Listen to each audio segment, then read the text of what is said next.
en el 2019, listo, hace más o menos unos 2 años. Quiero que entendamos lo siguiente. En la figura se muestra una manivela sometida a un conjunto de fuerzas y a un momento en el eje Z. Entonces simplemente me están diciendo de manera muy preliminar, pilas, vos tenés fuerzas y vas a tener momentos aplicados. Listo. Me dice, determinar utilizando la teoría de energía de distorsión el tipo de material con el cual fabricaría el elemento. Es un dato muy interesante porque él automáticamente nos está delimitando el espectro de la selección del material, a que hago referencia. Nosotros básicamente en ingeniería mecánica, cuando estamos hablando de materiales, siempre nos estamos refiriendo a dos cosas muy puntuales, materiales dúctiles y materiales frágiles. Y ahora más recientemente, o dependiendo de otro tipo de aplicaciones, es más, voy a volverlo a decir de otra manera, en ingeniería mecánica, en el área de diseño de máquinas, nosotros hablamos de materiales dúctiles frágiles, dependiendo de aplicaciones ya más específicas, podríamos estar hablando de materiales compuestos. Pero entonces exactamente en el curso de elementos mecánicos vamos a quedarnos conversando sobre estos dos materiales. Es muy interesante porque estos dos materiales me van a definir dos cosas, o más bien los voy a analizar desde dos puntos de vista. Una teoría de falla para carga estática,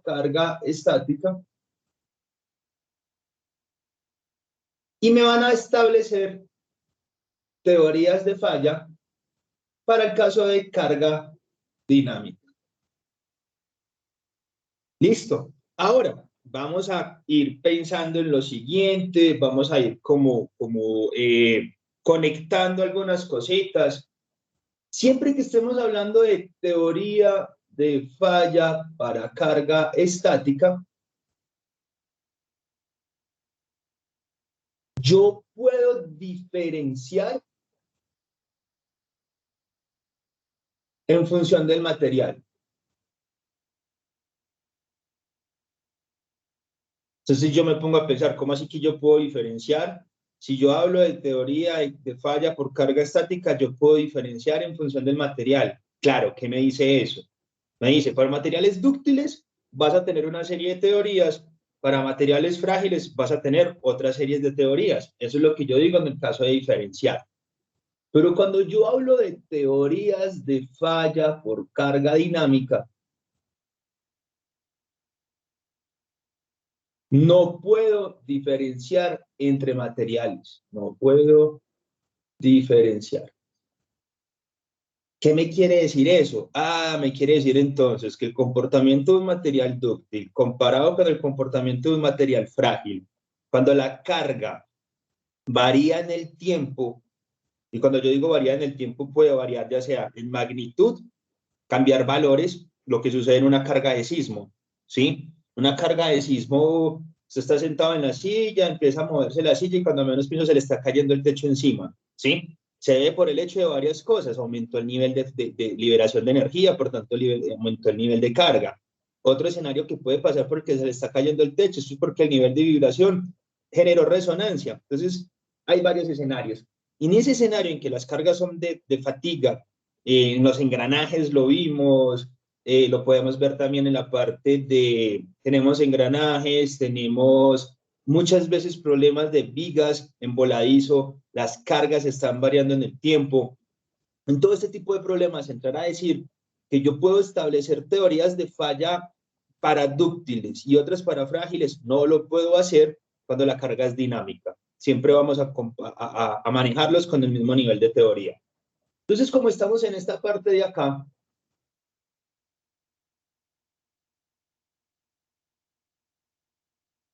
en la que yo sé que puedo diferenciar la teoría de falla en función del material, automáticamente esto, cuando ustedes ya lo hayan visto, les va a decir, hermano, usted tiene que utilizar un material dúctil. Usted tiene que usar un material dúctil. Entonces, mire que el problema ya me genera o por lo menos ya me acota un poquito la solución de ese mundo gigante de dúctiles más frágiles. El hecho de utilizar teoría de distorsión me elimina los frágiles y me deja con los dúctiles. Otros criterios que yo podría tener acá. Muchachos, miren que para ese tipo de problema, deformaciones deben de darse, ¿sí? El material debe estar en la capacidad de poder deformarse, porque si el material no se deforma en el primer movimiento que yo le haga a esa manivela, se va a romper, porque está empotrada en un extremo. Entonces, automáticamente también me lleva a pensar que quizás mi requerimiento sería un material dúctil. Cuando me preguntan el tipo de material, es que yo quiero que usted me diga, o lo que me están pidiendo es, ingeniero, dígame de qué lo hago. ¿De qué acero? ¿Un 10-20, un revenido, templado en frío, templado en caliente? ¿Lo hago de un 10-40? ¿Lo hago de una aleación de aluminio con acero? ¿De qué material lo hago? Y para poder escoger ese material, yo simplemente tengo que decir lo siguiente. Para ese conjunto de cargas que apliqué, se va a generar un esfuerzo en un punto de interés. Entonces yo necesito garantizar que el material que voy a colocar tenga una resistencia a la fluencia mayor a ese esfuerzo generado, porque si la resistencia a la fluencia es menor que el esfuerzo generado, deformaciones permanentes.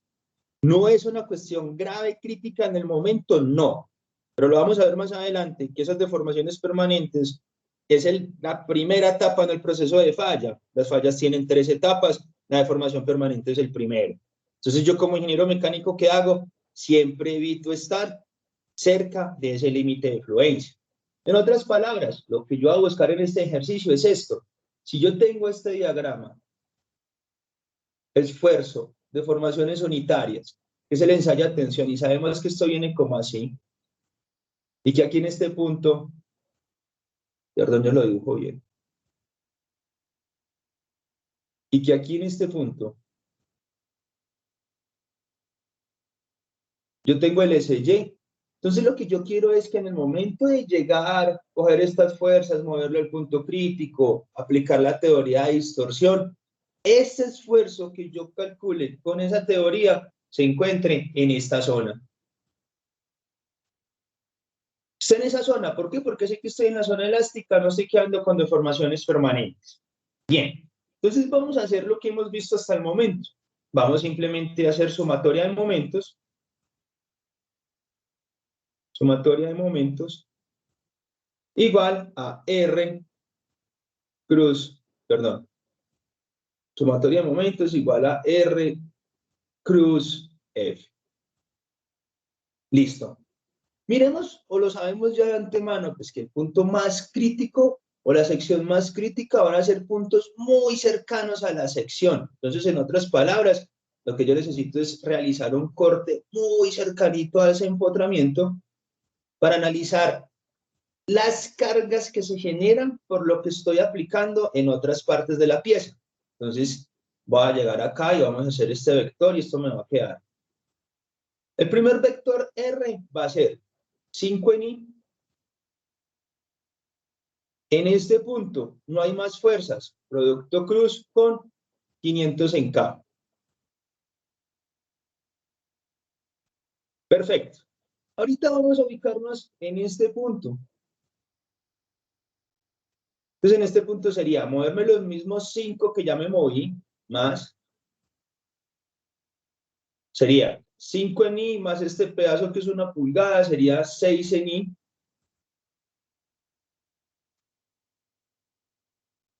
Más lo que me muevo desde acá hasta este punto que sería 4 pulgadas negativas en la dirección Z. Entonces, menos 4 en la dirección K. Menos 4 en la dirección K. Y en este punto lo voy a cruzar con el vector de fuerza, una fuerza F que va hacia abajo. Venga, miremos si aparece el valor, no la estoy colocando, lo voy a dejar de manera global, menos F en J. Ahorita simplemente escogemos un valor y se lo ponemos, listo. Ahora, observemos algo interesante, más R cruz F. La línea de acción de esa fuerza en X, siempre piensen en la línea de acción de las fuerzas, es simplemente prolongar esa dirección. Puta dibujo tan feo. Perdón, yo lo organizo.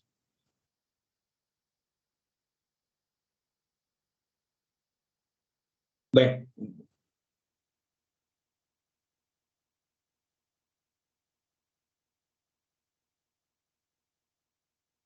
mejor. Esa es la línea de acción de esa fuerza. Entonces, mire que realmente el brazo o el radio, que es lo que yo necesito calcular, pues va a ser muy fácil, va a ser la distancia que tengo desde este punto a este punto. Y esa distancia es ¿cuánto? Es menos 4 en K. Entonces me va a quedar menos 4 en K, producto cruz con la fuerza, que sería menos 250 en I. Tengo que hacer algo más, es necesario sumar algo más, necesito introducir algún otro valor en esa ecuación o ya es suficiente con lo que yo hice. Es una Falta pregunta. sumar El el momento. Excelente, hermano. ¿Y ese momento es positivo o negativo?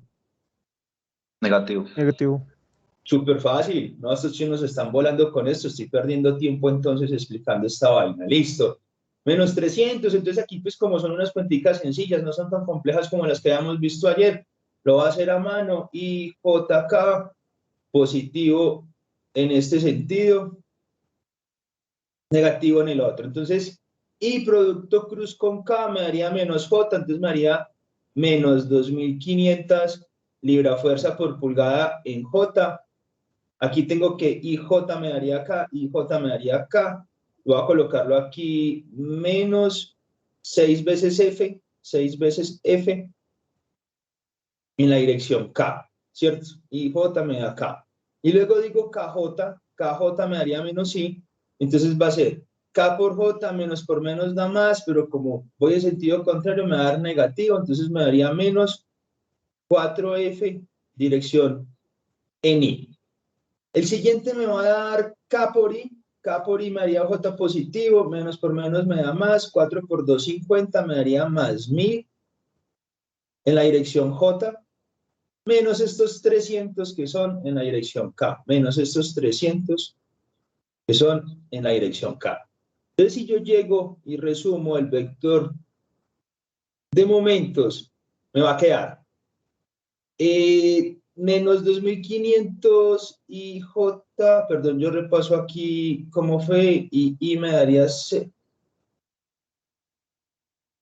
Ya, perdón, es este de acá. Y K me daría menos J, listo. Este me da menos J, entonces voy a sumar este de aquí. Voy a sumar IJ, KJ, KJ me da I, y K. Profe, el momento no está en menos I. Sí, déjame un momento, Menos. déjame un momento que yo creo que acá, sí, este es el IK, IK me daría J, este es J, este primero me da J, ¿sí? Este primero me da J, menos 2500 en J, déjeme yo verifico este. Y con J me daría K, este está bien. K con J me daría I, este es el que yo pienso que, este es el que tengo que corregir. Menos 4 en I. ¿Estamos de acuerdo, Pablo? No, pero yo tenía el de menos 300 I, ¿no? No Ah, K. listo. Espera. Pero ya lo miramos. Pero ya lo miramos. Déjeme, yo verifico acá todo. Se me haría 2500 y K me daría menos J. Y J me daría K. Y J me daría K. 6F, esto está bien. Ahorita K con J me daría menos I. K con J menos por menos da más, menos 4F en I. Vamos finalmente a este, KI me daría J más 1000 en J. No, Pablo, este es en K, porque mire que me están diciendo un momento en el eje en Z, lo estoy aplicando sobre el eje Z. Ah, sí, sí, señor. Sí, ¿estamos claros? Sí, sí, sí, sí, señor. Listo, hermano. Entonces sumo J, sumo este otro J que es de acá, y que creo que no tengo más J, ¿cierto? No hay más J. Este es en I, este es en I, y estos de acá son los de K. Este y este. Entonces, si yo organizo ese vector, me va a dar menos 4F en I, menos 4F en la dirección I, Ya se fue este. Menos 2.500 más 1.000 me daría menos 1.500 en J menos 300 en K. Profe, una pregunta. Con gusto. ¿Ese 4FI no es positivo? Vamos a mirar. Dame un minuto. Profe, y creo que es menos 306 en K. Ah, no, mentira, mentira. Pero sí es que falta sumar una fuerza, ¿no? A ver. Primero, la primera pregunta que me hicieron. El menos 4F en I. Listo. Menos 4F en I. Listo. Mira. Ese sale de este producto cruz. Entonces tengo K por I. Tengo K por I. K por I me haría J positivo. ¿Cierto? Y menos por menos me da más. Sí, señor, es positivo. Positivo acá. Positivo acá. Perfecto. La otra pregunta. Profe, es K por J. Perdón. Es K por J. 4FJ. Ah, es que sí es K por J. No, nada, nada. Vamos bien, ¿cierto? Estamos de acuerdo. Profe, una pregunta antes de que avance más. Dale, Alejandro. Julián, profe, lo que pasa es Bueno. que no comprendí muy bien por qué la fuerza de 250 no se traslada en el eje X, sino solamente se trasladó en el Z. No, pilas. Que se traslada en Z no es el vector fuerza, es el vector R. Mira, para yo llegar a la fuerza de 250 desde el empotramiento, simplemente me tengo que mover en la dirección Z. Y ahí me cruzo con con la línea de acción de fuerza. Entonces, por eso yo digo que para calcular el efecto de esta fuerza sobre el punto es este radio por esta fuerza. ¿Te queda claro, Julián? Ok, profe, sí, señor. Listo. Muchachos, ¿algo Profe, más? Sí, dime, ¿por Paula. qué no estás teniendo en cuenta el menos 6F en el vector resultante de la sumatoria? Menos 6F. Sí, claro, porque soy un bobo. Así de sencillo. Menos 6F en la dirección K. Gracias, Paula. Totalmente de acuerdo, teníamos que colocarlo ahí. Listo. Hagamos una cosa. Asumiendo F. Profe, una pregunta. Sí. Es que no me queda claro ahí en el más 4 porque pues se supone que es K por J, ¿no? No por I.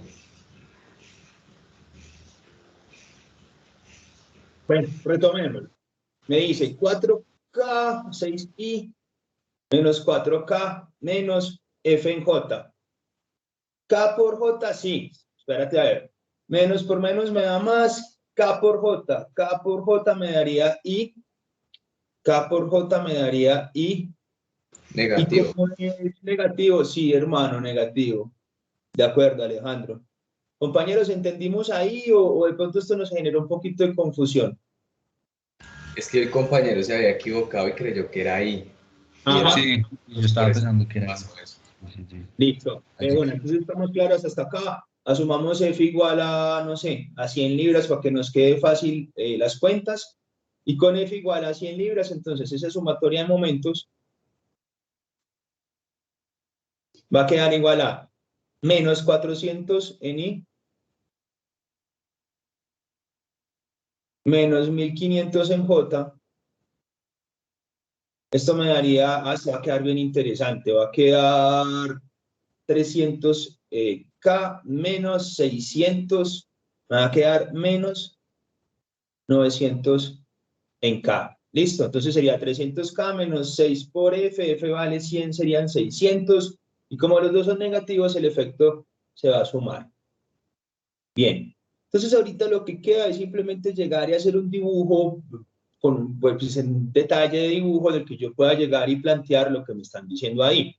Entonces, acordémonos siempre que la idea es hacer un empotramiento, perdón, un corte bien cerca del empotramiento, lo más cercano posible, lo más pegadito, o sea, casi que casi que en el propio empotramiento, ¿sí? Esta distancia que yo dibujo acá es una distancia bien pequeñita, entonces asumimos que estamos casi ahí en el empotramiento. Miren que en este ejercicio, muchachos, el ejercicio es bien interesante porque a diferencia del que hicimos en la clase pasada, yo no les estoy diciendo cuáles son los puntos de interés ni cuáles son los puntos que hay que analizar, nada. Dígame cuál es el material.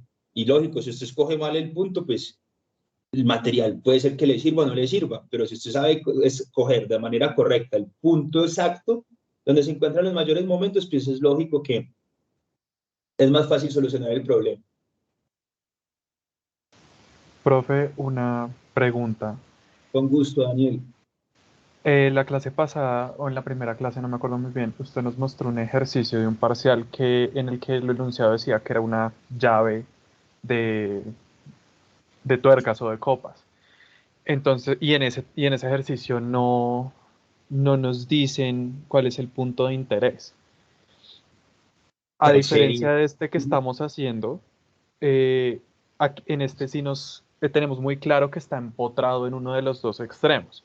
Mientras que si yo monto una llave sobre una tuerca, pues no está empotrada en ese extremo.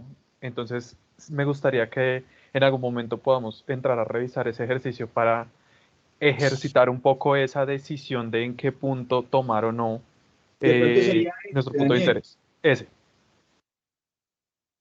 Listo, hagámoslo ahorita, no hay problema. Hagámoslo ahorita. Terminemos este y lo miramos, pero fíjate, Daniel, que necesariamente si yo voy a apretar algo, eso tiene que estar agarrado en algún lugar. Necesariamente, o sea, las tuercas del carro, esta tuerca, siempre tiene que haber un empotramiento, tiene que haber algo que genere una reacción contraria para poder pues mantener el equilibrio y generar lo deseado. Ahorita miramos este y lo analizamos, listo, ya lo entramos a mirar. Terminemos primero este y después continuamos con ese otro.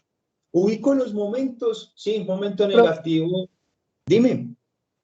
Siempre que nosotros miremos empotramientos, nos vamos con la sección cerca del empotramiento, o sea, sin Sí, importar lo que esté pasando. sí, claro, por lo siguiente. Esto que estamos analizando, palabras más, palabras menos, podríamos decir que es algo muy parecido a una viga en voladizo, ¿sí? Muy parecido, muy parecido. Que la viga no es una línea recta, estoy de acuerdo. Que la viga tiene secciones también, pero es como si fuera una viga en voladizo, parecido. Si nosotros tenemos una viga en voladizo, nosotros sabemos que el mayor momento se genera cerca del empotramiento. Si sabemos que se produce un momento dado una fuerza aplicada, entonces sí que se produce un esfuerzo axial por un momento. Y el esfuerzo axial producido por momento, donde me va a interesar conocerlo, donde es máximo. Donde es máximo, ¿sí? Ahora, puede existir otros problemas donde yo le diga a usted, venga, yo no quiero que me lo miren el empotramiento, yo no quiero que analicen el empotramiento, sino que yo quiero que lo analice en una sección que queda a una distancia del empotramiento. También es posible, ¿sí? También es posible lo siguiente, quizás tengo un concentrador de esfuerzos, quizás tengo un concentrador de esfuerzos en determinado punto, puede ser de mi interés. Quizás tengo un cambio en la forma de la sección transversal. Si tengo un cambio en la forma de la sección transversal, estoy influyendo tres parámetros, o más bien digamos dos parámetros directos y uno indirecto, que es el área y la inercia, ¿sí? Si yo aumento o disminuyo la sección transversal, estoy jodiendo el área y estoy jodiendo la inercia. Si los estoy cambiando, pues afecto los esfuerzos. Y lógico, en los cambios de sección pasa eso, entonces quizás pueden ser puntos de interés. Pero para estos tipos de estudios donde ustedes simplemente le están diciendo, dígame qué material o verifique si esa pieza se puede fabricar de un determinado material, nuestro interés es la zona donde hay mayores esfuerzos, en donde la pieza va a tener una solicitación absurda y en donde los esfuerzos se van a ver reflejados. Y en estos casos, siempre esos puntos son cercanos al empotramiento. ¿Listo? ¿Te queda claro, Paula? Sí, profe, gracias. Con gusto. Entonces, vamos con que este es X, vamos con que este por aquí es el Y, y vamos con que este por aquí es el Z. El primer momento es negativo, entonces el primer momento es negativo, este viene de esta forma.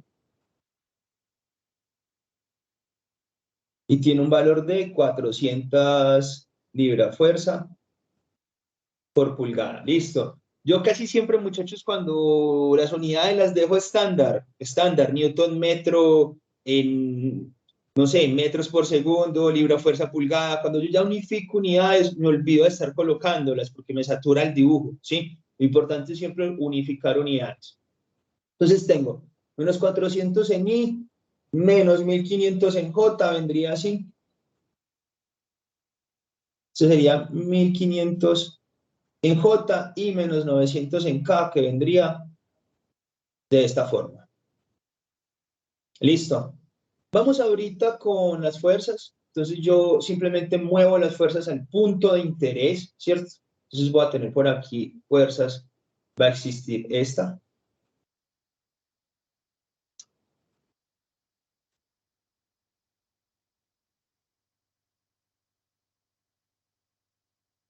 Voy a tener esta. Y voy a tener una hacia abajo que es esta. Esta vale, perdón, yo lo intento dibujar mejor acá, que me quede como así. Listo. Esa hacia abajo dijimos que valía 100.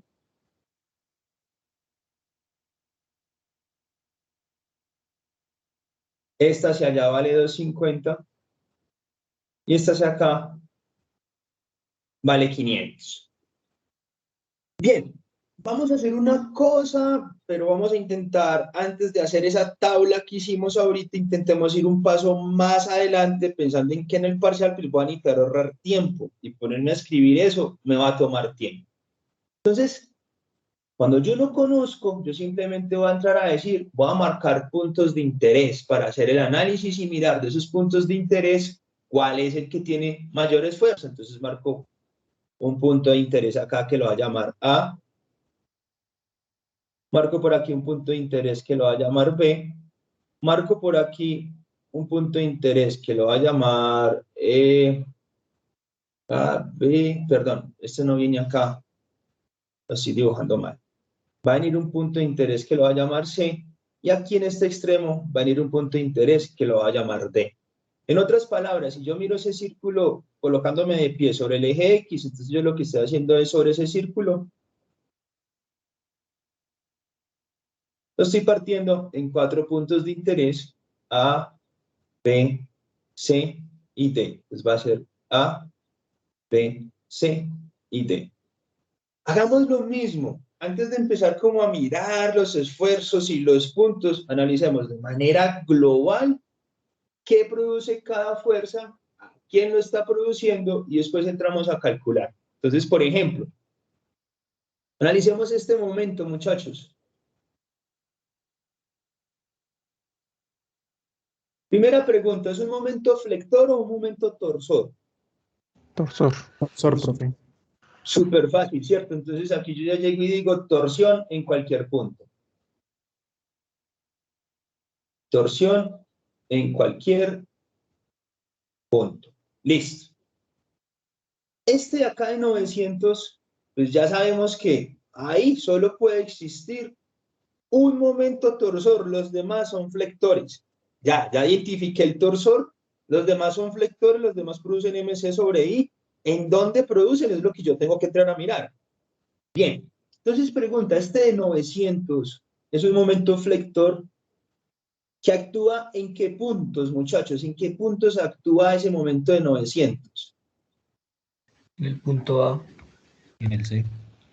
No, porque es que mire que En D y en B, profe. el punto A y el punto C están sobre el eje de rotación del momento. Entonces, en otras palabras, están en el eje neutro. No. Entonces, actúa, voy a colocar acá, actúa en D y B. Muchachos, pregunta, ¿en D qué hace? ¿Tensiona o comprime? Comprime, profe. Tensión en D es tensión. Sí, en D. Siempre acuérdense lo más sencillo. ¿La flecha entra o sale del punto? Sale. Dale. Sale. Ah, entonces lo está jalando, ¿cierto? lo tensiona y en B lo está comprimiendo. Listo. Vamos a mirar este momento.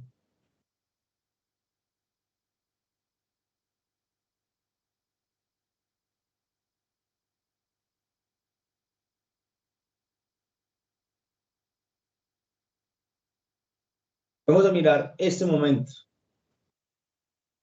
¿Actúa en quién y qué le produce? Actúa en... ¿En qué puntos actúa ese momento? En En el A y C. Sí. Listo, actúa en A y actúa en A y en C. ¿En A qué produce, muchachos? Compresión, profe.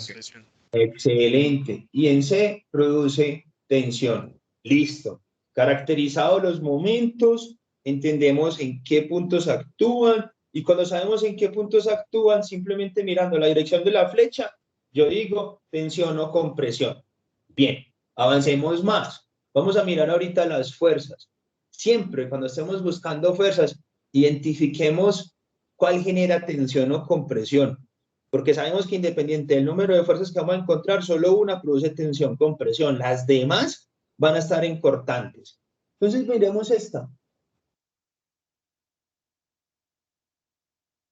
¿Esto qué hace? Una compresión. Comprimir. Compresión. En todos los puntos, ¿sí o no? En toda la sección, lo voy a colocar así, en toda la sección. Listo. Compresión, entonces pongámosle por aquí un símbolo negativo, va a ser negativo. Bien. Ahorita miremos esta de acá, esta de 100. ¿Qué genera? Una cortante. ¿De acuerdo? ¿En qué puntos? Ahí sí. Sí, profe. Cortante en A y C. De acuerdo. Cortante en A y C. Listo. Y lo mismo va a pasar en el de abajo, ¿cierto? En el de 500 aquí, el de 500 va a producir cortante, en los puntos va a producir cortante en D y B. Listo. Ya lo caracterizamos. El procedimiento es ¿cuál? Montar la tabla que vimos ayer. Pero les quiero enseñar algo para que ahorremos un poquito más de tiempo. Sé que toma práctica, hay que ensayarlo, pero pues se los dejo ahí para que ustedes como que lo vayan pillando de una vez. Bien. 250 libra-fuerza genera compresión en todos los puntos, Y ya nos dimos cuenta que hay unos puntos A, B, C y D que también van a estar a tensión o compresión dependiendo del momento que está actuando. Vuelvo y reitero, 250 compresión en todos, en A, en B, en C y en D. 250 sobre el área negativo para todo el mundo. El esfuerzo axial por la fuerza es negativo. Entonces, como mi interés es buscar los puntos en donde yo sume efectos, que mire que fue lo que hicimos ayer, miren que no es un cuento mío hoy ni nada de eso, véalo. Lo que está ahí señalado en amarillo es buscar cómo logro yo sumar efectos para poder ubicar el punto más crítico. Entonces, teniendo en cuenta eso, yo voy a decir, bien, el punto A y el punto C están sometidos a tensión o compresión por el momento de 1500. El momento de 1500 intenta comprimir el punto A y está tensando el punto C. Entonces, desde ese punto, solo analizando ese momento, solo pensando en en esfuerzos axiales, ¿quién sería más crítico, el punto A o el punto C? Solo con axiales. El A. Sí. ¿Sí o no? ¿Por qué? Porque se suma el efecto axial de la fuerza y se suma el efecto axial del momento. Nítido, fácil. El punto A, desde el punto de vista de esfuerzos axiales, es el más crítico. Vámonos para el punto D y para el punto B. Para el punto D y para el punto B. El punto D y el punto B y D están a compresión por la fuerza, igual que el punto A y C. Va a seguir siendo negativo. Pero entonces habíamos identificado que sobre esos puntos actúa un esfuerzo flector de 900 libras por pulgada. Y dijimos que ese momento de 900, véalo acá, ustedes lo dijeron, genera tensión y genera compresión. Entonces, desde el punto de vista de los esfuerzos axiales, ¿cuál es más crítico, el punto D o el punto B? B. B. El punto B, sí, porque voy a sumar el efecto de la fuerza y voy a sumar el efecto del momento. Entonces, miren que acá nosotros, de una manera muy sencillita, ya identificamos que los puntos más críticos desde el punto de vista de esfuerzos axiales sería el A y sería el B. ¿Por qué? Porque en esos dos se está sumando el efecto de los esfuerzos axiales. Se suman dos compresiones, una por fuerza, otra por momento. Ahora, última pregunta. De los dos, ¿cuál sería su candidato preliminar a ser el más crítico? De los dos. A. El punto A. A. El punto A. ¿Por qué? Porque tiene el momento más grande, 1500. Porque el momento es 1500, el otro es 900, estamos hablando casi del doble. Entonces, preliminarmente pensamos que el punto más crítico es el A. Listo. Ya con este análisis voy a construir la tabla, la vamos a construir de una manera más rápida, ¿sí? Pero simplemente quería como que ustedes la fueran entendiendo para evitarnos esta parte de la construcción de la tabla y que ustedes pudieran como ahorrar un poquito más de tiempo el día del parcial. Yo aquí tengo que esto van a ser esfuerzos de la forma sigma igual a F sobre A, que aquí van a ser esfuerzos de la forma sigma igual a MC sobre I, y que por acá va a ser, ahorita por aquí va a ser dos tipos de torque, ¿cierto? Un tau que va a ser igual a TC sobre J, y un tau que por la forma de la sección transversal va a ser 4B sobre 3A. El punto de interés, punto A, punto B, punto C y punto D. Entonces dijimos que aquí es negativo y que la fuerza que voy a utilizar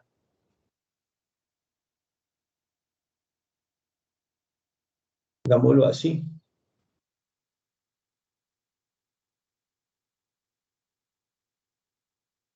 Y aquí lo que va a tener es sigma igual a menos F, que es 250 sobre el área. Para todo el mundo, listo. Para todo el mundo va a ser lo mismo. Entonces, para el punto A, como lo había dicho el compañero, va a ser negativo, va a ser menos 1500 por C sobre I. Para el punto B, va a ser positivo, 1500 C sobre I. Para el punto C, perdón, para el punto B es negativo, es menos 900. Es menos 900 por C sobre I. Para el punto C va a ser 1500 C sobre I. Y para el punto D va a ser 900 C sobre I. ¿Sí? Identifico los puntos donde tengo sumatoria de efectos, ¿sí? Acá tengo sumatoria de efectos. Y por aquí tengo sumatoria de efectos. Dos posibles puntos críticos, identificando que el más crítico de los dos es el punto A. ¿Por qué? Porque el momento es de 1500 y el otro es de 900. Estamos hablando que es casi un 66% mayor. Ya miremos, si 900 es el 100%, ¿cuánto es 1500? 1500 dividido 900. Ajá, 66% mayor el momento en el punto A que en el punto B. Entonces, desde el punto de vista de axiales, listo, ya identificamos. Vamos a mirar cortantes. Profe, una pregunta. Con gusto. Es que yo quedé con una duda de la clase anterior. Sí. Ese signo que le ponemos al momento es de si está en compresión o tensión, ¿cierto? Mire que realmente el símbolo no es tanto por Sí. el momento, es más por la cuestión de si está tensión o compresión, Ajá. Andrés. Pero Simplemente, entonces usamos la magnitud del momento porque habíamos dicho que el momento es de menos 1500, ¿no? en ese Tomamos caso, 1500. Es de menos 1500, o sea, el momento, cuando yo digo momento de menos 1500 me indica la dirección, ¿sí? ¿Cómo actúa? Menos en el sentido Ok. negativo del eje 500, listo. ¿Qué fue lo que hice acá? Míralo, yo lo voy a colocar aquí en amarillo. O sea, ¿Lo el ves? signo de eso no es para el sentido del momento y para ponerlo bien Simplemente, en el dibujo. simplemente para la dirección. Y Ah, ok. luego, este menos de aquí, Andrés, es para indicar si está generando tensión o compresión. Sí, eso sí. Listo, profe. Bien, Gracias. hermano. No se quede con las dudas de la clase anterior. Pregunte lo que pueda preguntar ya, porque la clase anterior de pronto le olvida o de pronto entramos en otro tema. Pregúntelo ahí mismo, listo. Bien, vamos a mirar torque. TC sobre J. Ah, eso es igual para todo el mundo, ¿sí o no? La magnitud es igual para todo el mundo. TC sobre J es igual para todo el mundo. O sea, para cualquier punto que se encuentre a la misma distancia C, va a ser igual. Ahora, ya lo importante es entrar a mirar esas cuestiones del XY, del YZ, de lo que estuvimos viendo el día de ayer. Entonces, lo primero que tenemos que entender es que eso siempre va a ser un momento actuando sobre qué eje, un torque actuando sobre qué eje. X. ¿Listo? X. Entonces, todos esos cortantes por torque van a empezar con X, ¿sí o no, Daniel? Sí, señor. Y el siguiente letra que voy a colocar va a ser ¿quién? ¿En qué dirección está actuando? ¿Hacia dónde intenta mover el punto? ¿Cómo es la flecha cuando está llegando al punto? Entonces, voy a tener aquí un tau X, voy a tener por aquí un tau X, voy a tener por aquí un tau X, y voy a tener por aquí un tau X. Listo. Todo va a ser igual, TC sobre J, el T vale 400 por C sobre J, 400 por C sobre J, 400 por C sobre J y 400 por C sobre J. Miremos el punto A. El punto A, si yo voy y lo miro, hago el dibujo del torque aquí sobre el punto A, sobre el punto D, sobre el punto C y sobre el punto B. Entonces, si voy y lo miro sobre el punto A, eso sería un tau de qué forma, tau X, ¿qué? XY. Positivo. Perfecto. Tau XY. Perfecto. Vamos y miramos sobre el punto B. Sobre el punto B va a ser entonces un tau XZ positivo, ¿cierto? Porque si yo miro, o acá en este gráfico que es más claro y dibujo el torque, pues el torque en ese punto va a estar alineado con la dirección Z positiva. Si yo miro el punto C, entonces el punto C va a ser igual, va a ser un tau XY negativo, ¿cierto? Sí, profe. Sí, señor. Listo, tau XY negativo. Y si voy y miro finalmente el punto D, que es el que me está faltando, ese va a ser un tau XZ negativo. ¿Por qué? Porque pues cuando llega el punto D, el torque apunta hacia la dirección Z negativo. Entonces va a ser un tau XZ negativo, negativo, positivo acá, positivo acá. Listo. Vamos con las fuerzas. Mire que las fuerzas ya están ubicadas en la parte de arriba, entonces vamos a empezar con la de 100. Me dice que genera cortante en A y en C. Genera cortante en A y en C. Listo. Esos cortantes en A y en C, pues vamos a mirar cómo es la dirección de acción de ese cortante sobre el punto y comparándola con la misma dirección generada por el torque. ¿Qué quiero decir? Miren que en el punto A, el torque intenta jalar el punto como en la dirección Y positiva, ¿cierto? Lo intenta jalar como hacia arriba. Pero después yo voy y miro que esa fuerza de 100 lo que intenta es coger el punto A y el punto C y jalarlos hacia abajo. Entonces, si volvemos a la misma lógica, van a ser dos efectos que se van a estar restando. Entonces, yo voy a decir que aquí esto va a estar sometido a un 4B sobre 3A, que va a ser negativo, menos 4 por B, que es 100, sobre 3A. ¿Listo? Que este mismo efecto se va a producir en C. Entonces voy a decir menos 4 por 100 sobre 3A. Luego voy y miro la fuerza de 500 y mire que la fuerza de 500 intenta jalar los puntos D y B en la dirección positiva de Z. Los va a intentar jalar en ese sentido.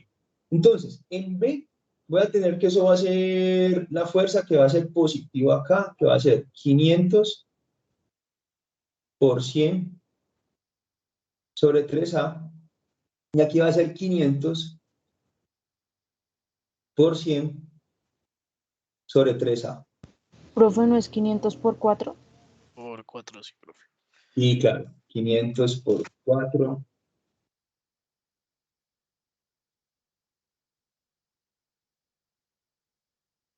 $500 por 4 sobre 3A. Listo. Vamos a mirar entonces, o a terminar de concluir, ese punto, ¿quién es? Listo. Ese punto, ¿quién es? Vamos a mirar en términos de sumatoria de efectos de cortante, vamos a mirar en qué puntos el efecto de cortante se suma y en qué puntos el efecto del cortante se resta. Entonces, ¿en dónde se suma? Mire que acá se suma. Y mire que acá se suma.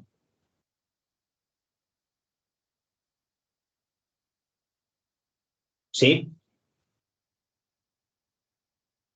Listo. Ahí se está sumando. En la parte de arriba se está sumando. Esto aquí es un efecto de resta. Esto aquí es un efecto de resta. Y esto aquí es un efecto de resta. Entonces, mire que aquí el escenario ya se puso más interesante.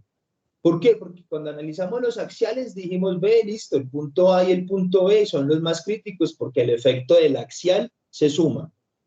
Cuando voy y miro cortante, me doy cuenta que lo que es el punto B y el punto C en cortante, el punto B y el punto C en cortante, tienen parámetros de interés. O se suman esos efectos de los dos. Entonces, ante este escenario, lo que nosotros podemos entrar es a mirar, bien, ¿y cuál escojo? Escojo el A, escojo el B y escojo el C. De seguro, un parámetro ya que voy a tener que verificar es este. Esta lo va a necesitar verificar este punto. ¿Por qué lo tengo que verificar, muchachos? Pues porque el efecto del axial se suma, ¿sí ves? El efecto del axial se suma y el efecto del cortante se suma. Pregunta, ¿qué otro punto analizarían ustedes? ¿Qué otro punto entrarían a analizar? ¿Es suficiente ese o analizarían otro punto más? El punto A, profe. El punto A. El punto A. Yo me iría por el Sí. C. Podría ser también el C. Estoy de acuerdo. Estoy de acuerdo. Podría ser el A o podría ser el C. Bien, hagamos Profe. una cosa. Dime. Pues es que ahí no tendríamos que tener en cuenta más bien como el funcionamiento, teniendo en cuenta que esos dos puntos en un efecto se suman y en el otro se resta. No es más bien entrar a ver cómo utilizaría el usuario la máquina para ver si hay Sí. más riesgo por cortante o por el otro. Claro, claro. Estoy totalmente de acuerdo contigo. Mira que acá lo que dice Paula es, venga, ¿y la máquina cómo funciona? Mire que realmente esa máquina lo que está intentando es girar. Al intentar girar genera cortantes. Entonces ahí quizás el más predominante es un cortante. ¿Cuál sería mi opción teniendo en cuenta esos aspectos? Verificar el punto B y yo personalmente entraría a verificar el punto C. ¿Por qué, muchachos? ¿Por qué el punto C? Porque el funcionamiento de la máquina es aplicar un cortante para generar una torsión o generar una torsión que produce un cortante. Porque también mire que el hecho de tener un momento de 1500 que es positivo, a pesar de que en el punto C no se suma el efecto del axial, en que es un momento tan elevado, genera que el esfuerzo axial sea aún considerable, y además de eso observemos que aquí en el punto C tengo sumatoria de efectos de momento de fuerza cortante y momento torsor. Entonces yo pasaría a verificar este y verificaría este. Ahora, intentemos hacer lo siguiente. Vamos a proceder a analizar los puntos, vamos a calcular los valores y vamos a mirar qué valores de esfuerzo tengo para mirar si ¿qué es? Nuestra suposición estuvo bien, ¿listo? Entonces, ¿cuánto es el diámetro de este? Dice que son 3/4 de pulgada. Entonces vamos a determinar el C. Diámetro igual a 3/4 de pulgada, esos son 0.75 pulgadas. Entonces, por tanto, el C va a ser 0.75 dividido 2. El C va a ser igual a, venga, miremoslo aquí, va a ser igual a 0.75 dividido 2. 0.375 pulgadas. 0.375 pulgadas. Si de pronto no nos acordamos del área y del J, entonces yo voy y miro en el parcial. En el parcial, ¿qué información me están entregando? Aquí está. Listo. Me están diciendo que calcular el área, el I y el J lo hago con estas ecuaciones. Entonces lo voy a poner aquí.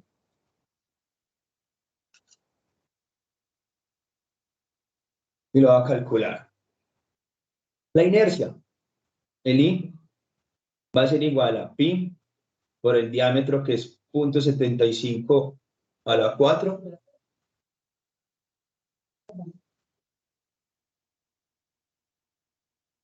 Pi que va a ser igual, I que va a ser igual a pi por el diámetro, que es 0.75 a la 4 sobre 64.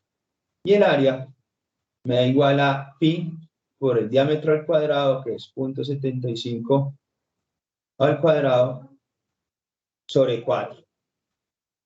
¿Cuánto les da el área y cuánto les da el J? Por 0.75 al cuadrado, esto es dividido 4. Se me da 0.44 pulgadas.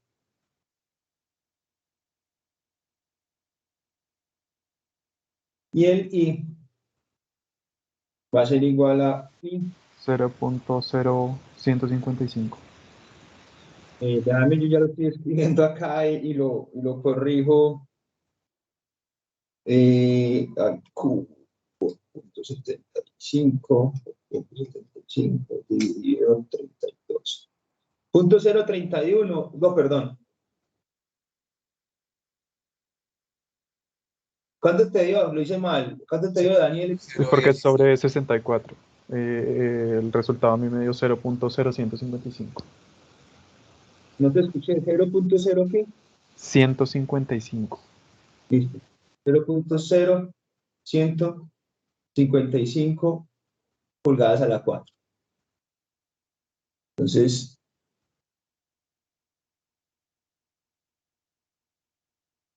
vamos a actualizar esta tabla. Este valor, ¿cuánto les da, muchachos? Sería 250 dividido el área, que es 0.44. Me da 568.2 PSI. 568. Sí, señor profe. Listo, mano, gracias. 568.2 PSI. Está feo.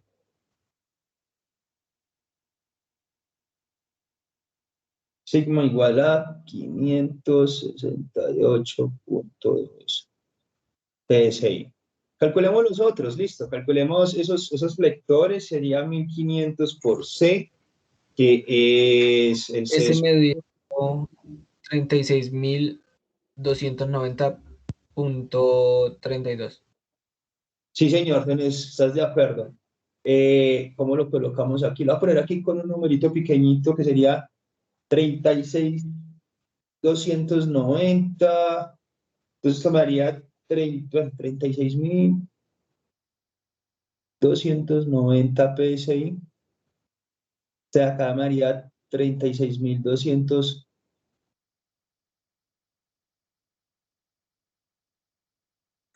Acá me daría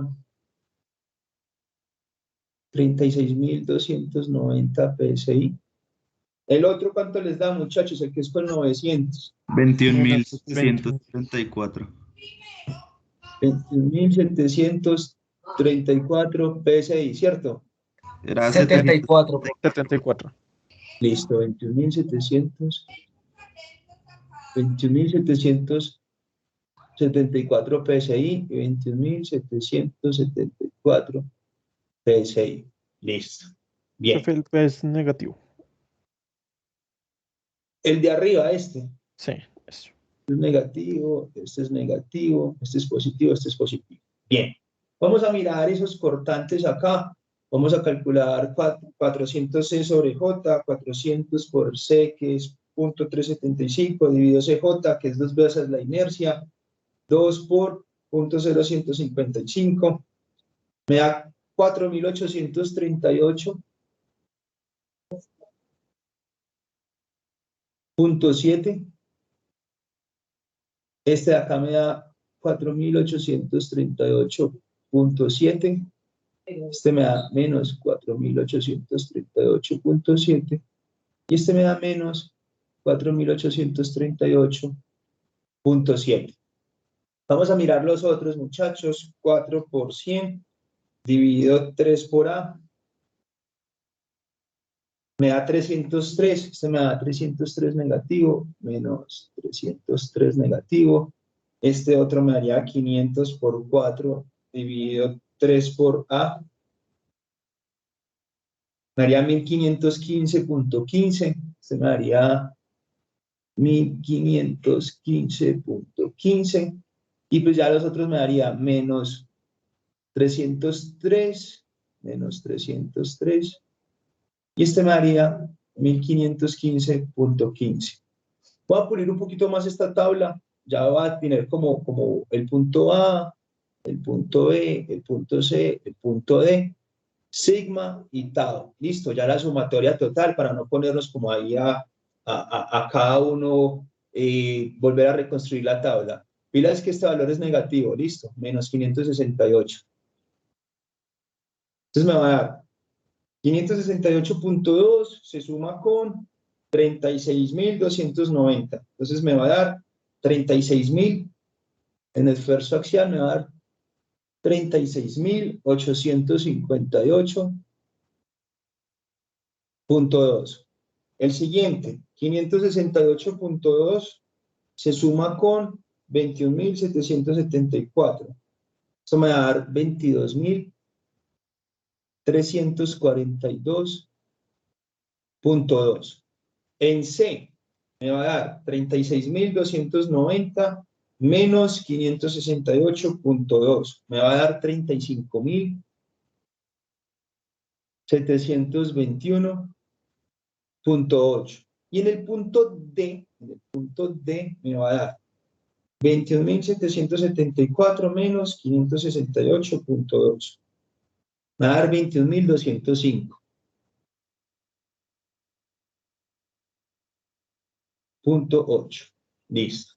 Ahorita miremos estos cortantes. Este cortante me va a dar 4.838.7 positivo menos 303, ¿cierto? Menos 303. Me da 4.535.7. 4.535.7. El otro me va a dar 4.838.7 más 1.515.15, ¿cierto? 1.515.15. Me va a dar 6.353, me va a dar 6.353.85. En el otro va a ser, los dos son negativos.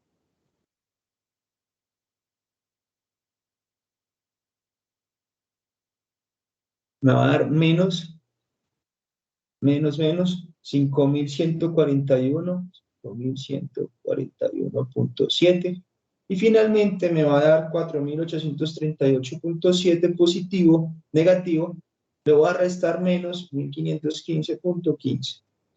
Se me va a dar menos 3.323, menos 3.323.55. Muchachos, todos vamos bien hasta acá, todos vamos conectados y todos vamos como en la misma onda, o hay alguien por ahí que esté como medio perdido.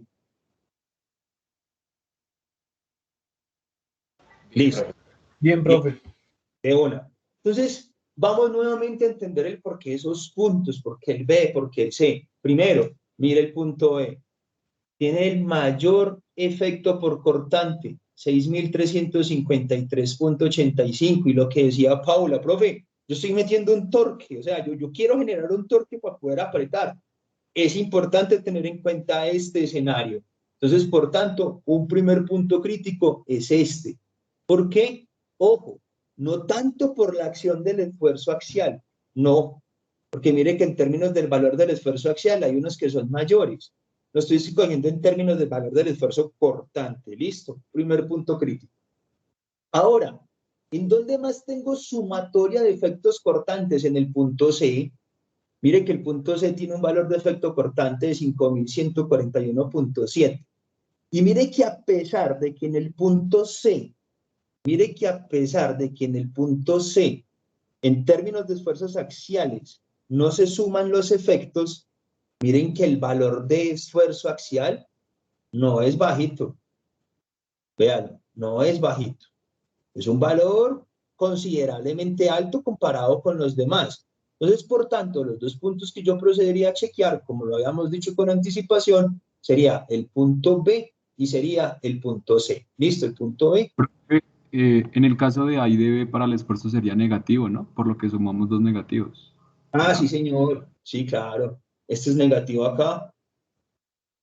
Menos, menos. Y en el D, no, en el D sí está bien. ¿Sí? En el No, D sí sería está A y bien. B, profe. A y El B. D. B, profe. Ahí. Listo. Bien, gracias. Entonces, ahora siempre tengan claro lo siguiente. De aquí en adelante, y ni siquiera de en adelante, ustedes vieron en resistencia de materiales de esfuerzos principales, ustedes vieron círculo de Moore, ustedes vieron eso. De aquí en adelante, ¿qué hacemos? Esfuerzos principales.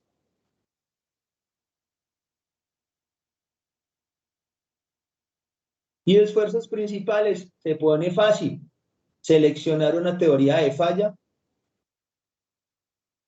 Teoría de falla para el material. Acordémonos.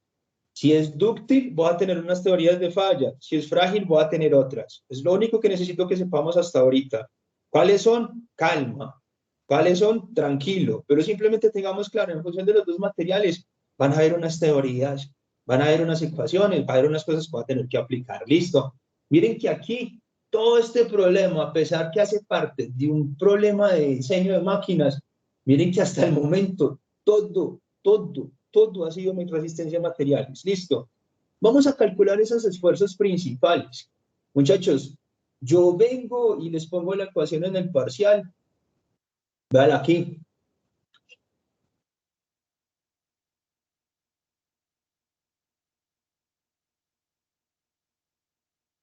Y la pongo de una manera pues como muy global, o sea, un sigma X más un sigma Y sobre 2. La pongo de una manera muy global, ¿listo? Entonces, vamos a calcular esos principales para el punto B. Voy a poner aquí para el punto B. Para el punto B yo voy a decir sigma A, sigma B igual a. Bien, en el punto B, ¿qué hay? Venga, miremos. En el punto B va a haber un sigma en X, ¿sí o no? Va a haber un sigma X.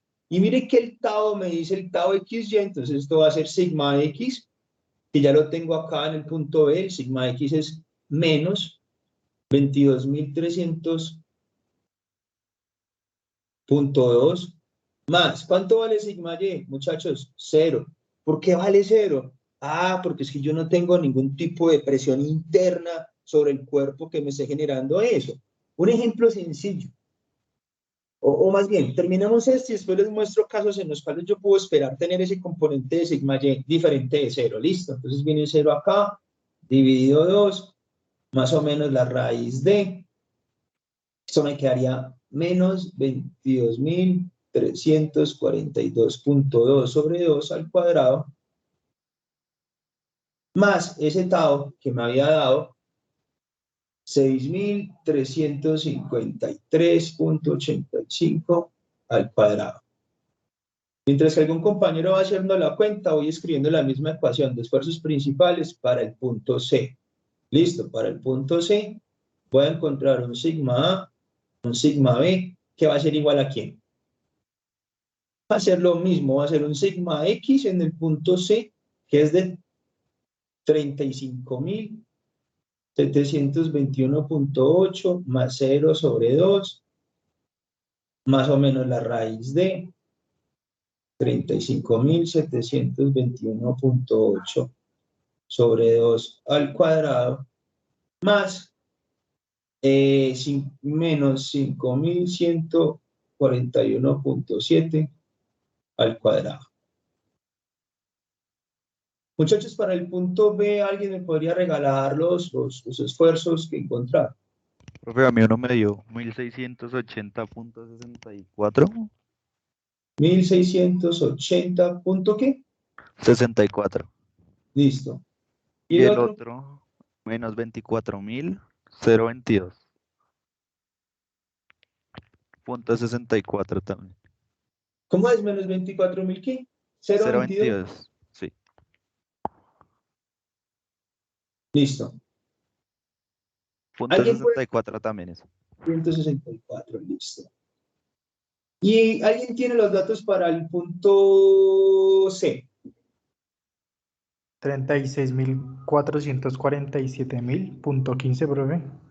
36.447. ¿Sí? Punto 15. Listo. Y el otro valor me dio menos 725.35. Punto 35. Listo.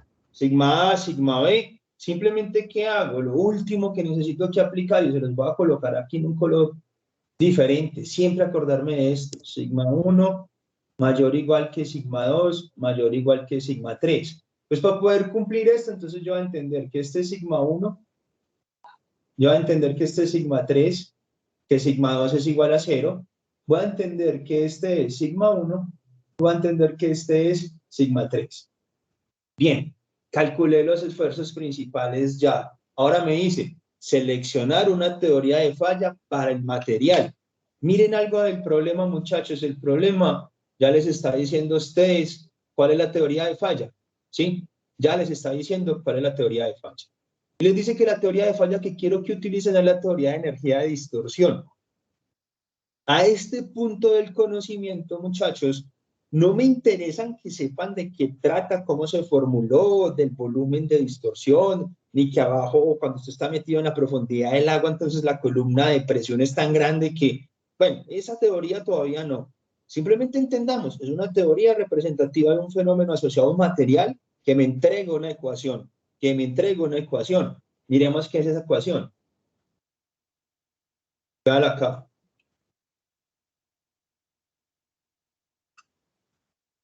Es esta ecuación. Muchachos, ¿les incomoda si continúo aquí? O sea, si con esa información que calculamos pongo la ecuación acá, miren, la pongo aquí.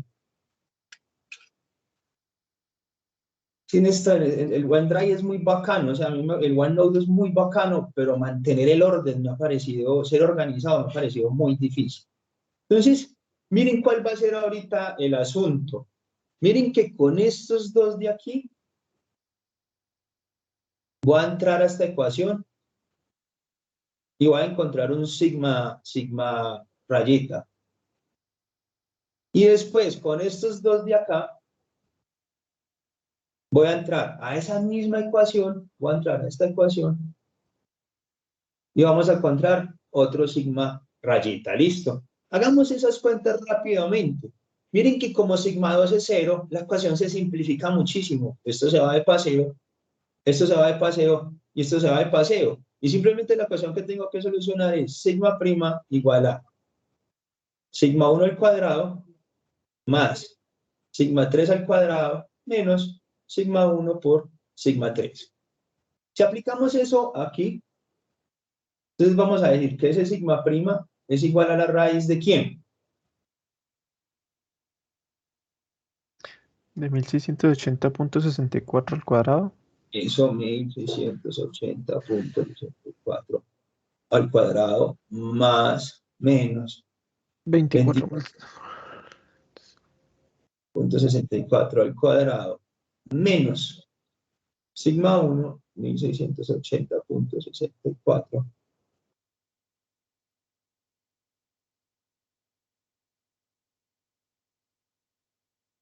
menos por menos 24.022. Profe, el sigma 2 es 0, ¿sí? O sea, se toma como 0.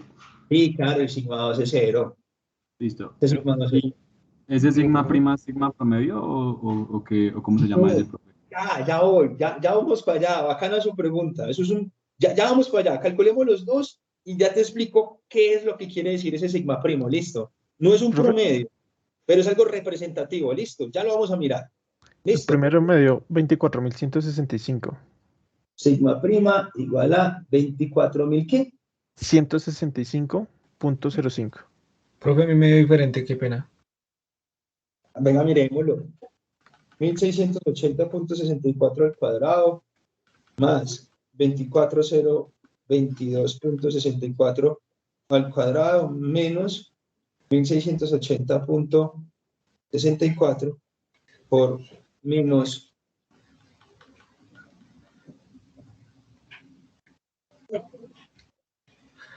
Me dio 24.905. y ese Sí, está a mí bueno. también. A mí me dio lo mismo. Entonces me da sigma prima igual a 24.905.5 P6. De acuerdo. Ese para mí está bueno. Muchachos, el de abajo ya lo calcularon. Ponemos la ecuación, es necesario. No pongámosla rápidamente. Sigma prima es sigma 36.447.15 al cuadrado menos o más 725.35 al cuadrado menos 36.447.15 por menos 725.35. ¿Cuánto les da ese sigma? 36.815.18, profe. 36.815.18 P6. Listo. Bien. Vamos a retomar ahorita la pregunta que me hizo el compañero, profe, ese sigma prima, ¿qué es? ¿Eso es un sigma promedio? ¿Eso qué es? Bien. Para Profe, qué responder, pena. dime. Es que yo no entendí por qué el sigma 2 es 0. Ah, claro, porque es que mire que yo siempre necesito garantizar o satisfacer esta inecuación que aparece acá. ¿Dónde está? Esta. Siempre, hermano, siempre necesito garantizar eso. Entonces, mire que cuando yo voy y calculo los principales para cualquiera de los dos puntos de estudio, miren que yo tengo una cantidad que es positiva y tengo otra cantidad que es negativa. Para poder garantizar la inecuación de allá, la única forma es que sigma 1 sea igual a sigma A, que es la cantidad positiva, que sigma 3 sea igual a sigma B, que es la cantidad negativa, y pues para poder cumplir lo que tengo allá, ¿qué me queda? Que sigma 2 tiene que ser igual a 0, porque de otra forma nunca voy a poder cumplir la inecuación. ¿Te queda claro, compañero? Sí, profe, pero entonces, digamos, ambos me llegan a dar positivo o ambos me dan negativo. Ah, listo, hermano. Digamos que los dos le dieron positivo. Digamos que sigma A le dio igual a 200 y que sigma B le dio igual a 100. ¿Cómo hace usted para poder garantizar esa inecuación de abajo? ¿Quién sería sigma 1?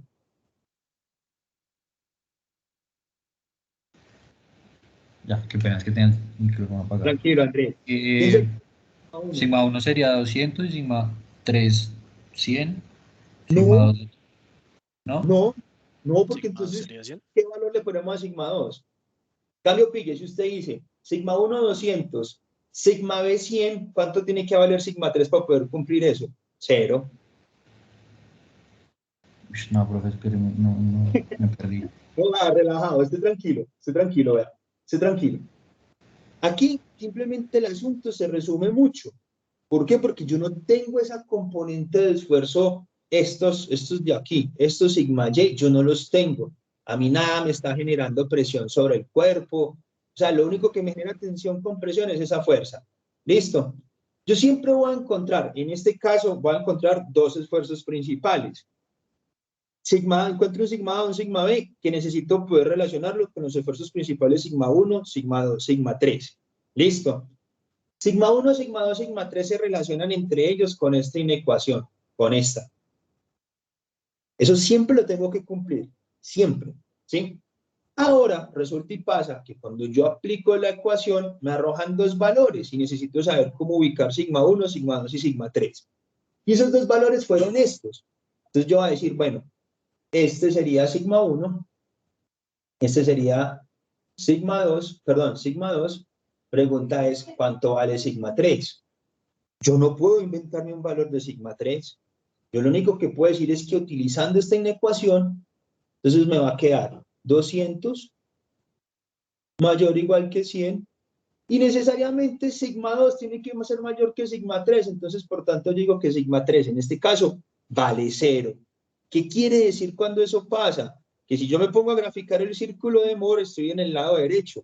Estoy hablando de un caso de tensión pura, ¿sí? Solo hay tensión. Pero aquí en este caso, que tengo valores positivos y negativos, también tengo una pequeña parte del círculo que está en la zona de compresión.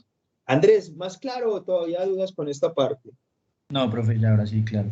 Listo, hermano. Profe, hay una Pilas. pregunta. Profe, Sí, dime. o sea, si decíamos que sigma A era sigma 1, ¿sí? Y sigma B era sigma 3. O sea, no entendí ahí por qué hiciste el cambio de sigma 2 a sigma 3. En esta parte de acá, aquí. Sí, o sea, digamos, decíamos que o sea, la ecuación, la del esfuerzo principal, se nos daba dos sigmas, ¿sí? Digamos, el sigma A era el sigma 1, ¿sí? Y el sigma B nosotros lo tomábamos como sigma 3, ¿sí?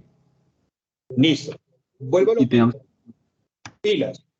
Pilas porque la ecuación de esfuerzos principales, que es esta, te puede arrojar valores cualquiera, positivos, todo negativo, te puede arrojar esta ecuación, esta. Te va a arrojar unos valores, ¿sí? Que yo los voy a llamar sigma A y sigma B. Ahora, necesito correlacionar ese sigma A y ese sigma B con un sigma 1, un sigma 2 y un sigma 3. ¿Y cómo los correlaciono? Teniendo claro la inecuación que me dice que sigma 1 tiene que ser mayor o igual que sigma 2, mayor o igual que sigma 3. Entonces, cuando yo ya obtengo estos valores de acá, que es lo que vos estás diciendo, perdón, cuando yo ya obtengo estos valores,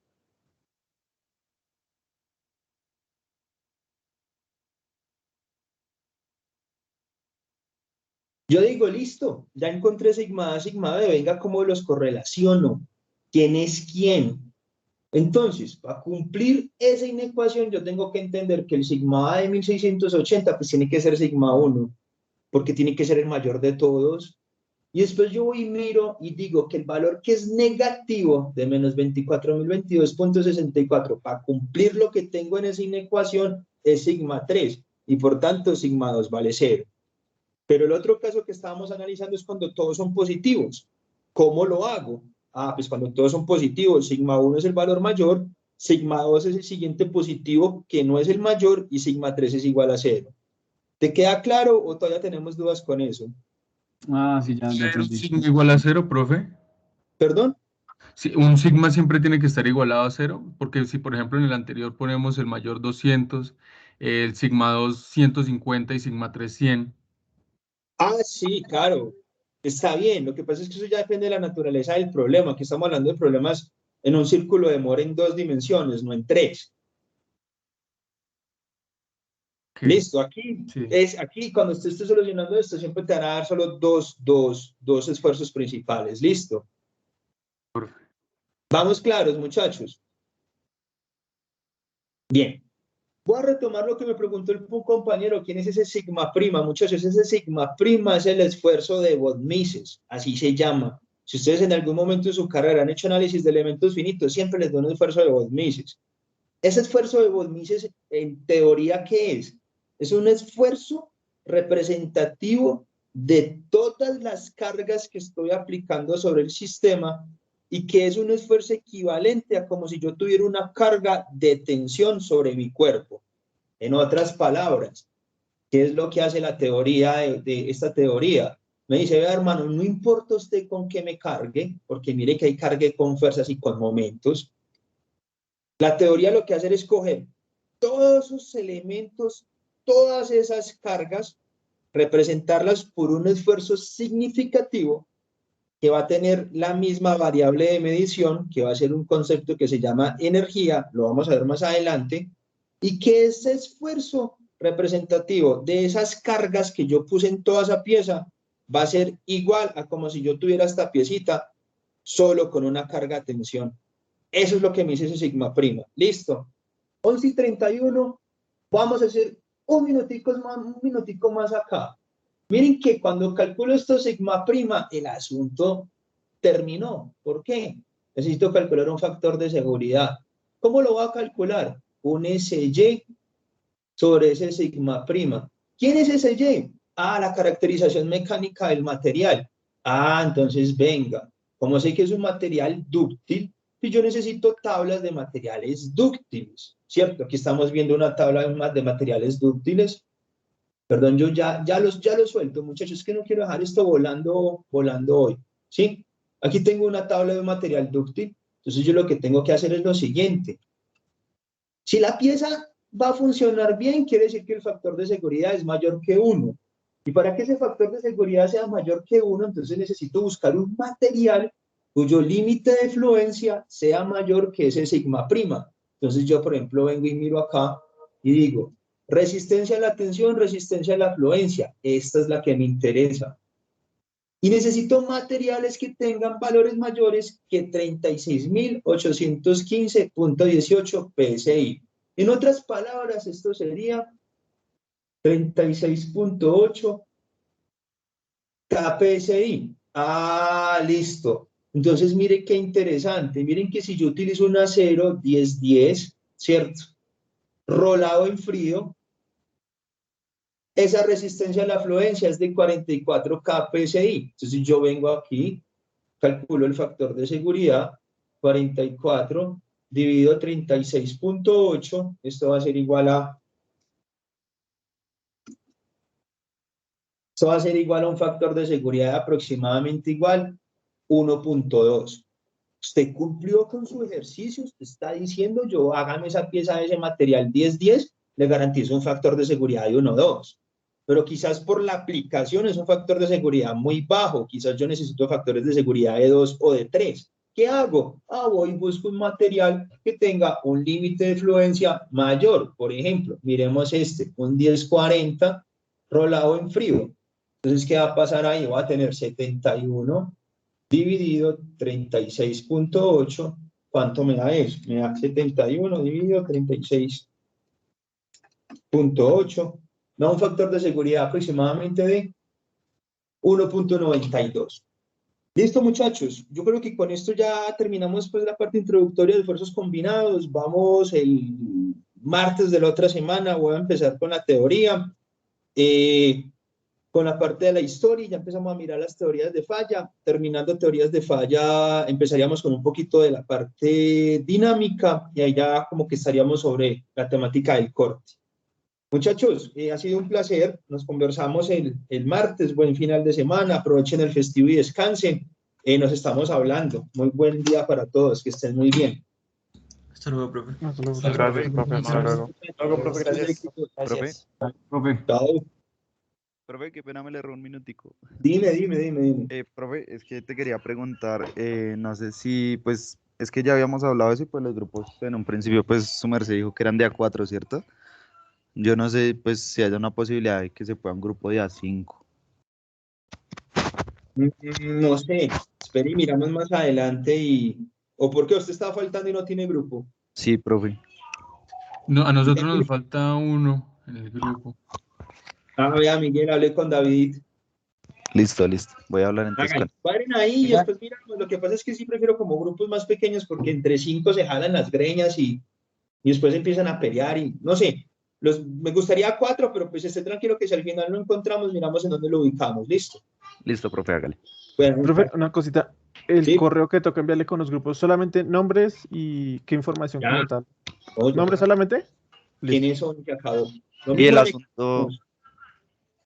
el asunto tiene que ir con algún No les he nombre puesto en las- específico o...